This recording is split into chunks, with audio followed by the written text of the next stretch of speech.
Imagine discovering that your brain could move objects without ever touching them. Not a machine, not a tool, just your thoughts. Sounds impossible, right? But for over a century, people have claimed it was real. Objects sliding across rooms, tables floating in the air, metal bending without a hand ever making contact. Witnesses swore they saw it happen. Some even dedicated their lives to proving it. But here's the strange part. Almost every famous demonstration had a hidden secret. Invisible wires, clever tricks, perfectly timed distractions. The deeper investigators looked, the more the mystery seemed to disappear. Then came one man determined to expose the truth. Harry Houdini. In 1926, he offered a fortune to anyone who could prove psychic powers under controlled conditions. Thousands believed they could do it. Nobody succeeded. Not one. And that should have ended the story. Except it didn't. Because decades later, something unexpected happened. Governments became interested. During the Cold War, both the United States and the Soviet Union poured time and resources into researching psychic abilities. If telekinesis was real, it could become the ultimate weapon. Imagine soldiers moving objects from miles away. Imagine stopping attacks without firing a shot. Imagine controlling the battlefield using nothing but thought. The possibilities were terrifying. But after years of testing, the results were disappointing. No solid proof. No superhuman breakthroughs.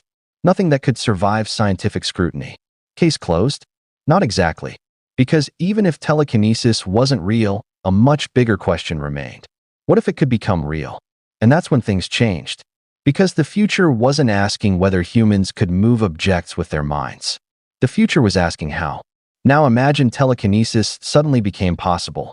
What would you do first? Most people picture lifting cars, stopping bullets, or throwing enemies across a room. But reality would probably start much smaller.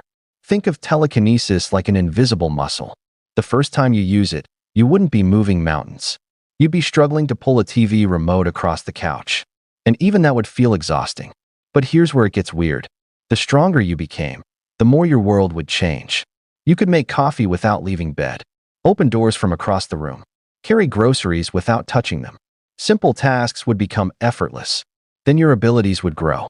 You might levitate small objects for fun, move furniture with a thought, push stalled cars out of traffic. Suddenly, everyday life would look completely different. But that isn't even the craziest part. What happens when millions of people develop the same power? Construction sites could build skyscrapers faster than ever. Emergency crews could clear disaster zones in minutes. Entire industries would transform overnight. Yet every new ability creates a new danger. Because if you can move objects with your mind, so can everyone else. And that's when society faces a problem nobody expected. How do you stop telekinetic crime? How do you protect yourself when someone's thoughts can become a weapon? The stronger your powers become, the greater the risk. Could someone push vehicles off roads? Could they knock aircraft off course? Could they accidentally cause destruction simply by losing focus? And this is where the fantasy begins to crack. Because telekinesis wouldn't just be a superpower. It would be a responsibility, a dangerous one. And no matter how powerful you became, limits would still exist. You probably wouldn't lift entire buildings. You probably wouldn't throw mountains. But the line between possible and impossible would become very blurry. And that's when the biggest twist arrives.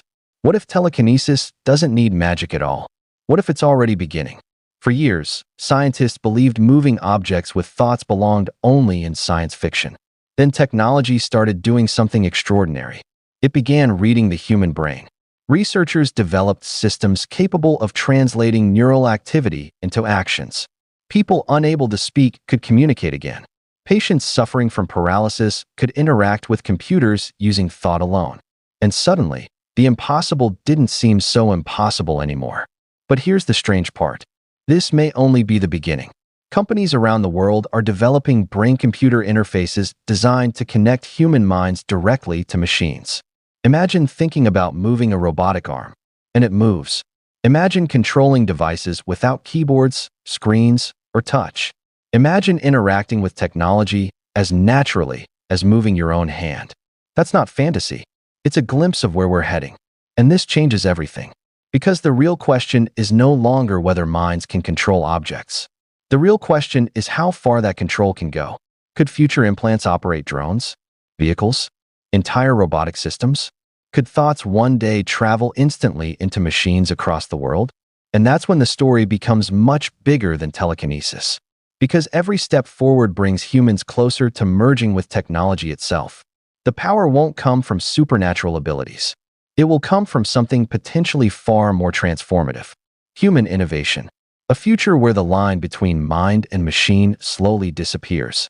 A future where thoughts become actions. A future where telekinesis exists, just not in the way anyone expected.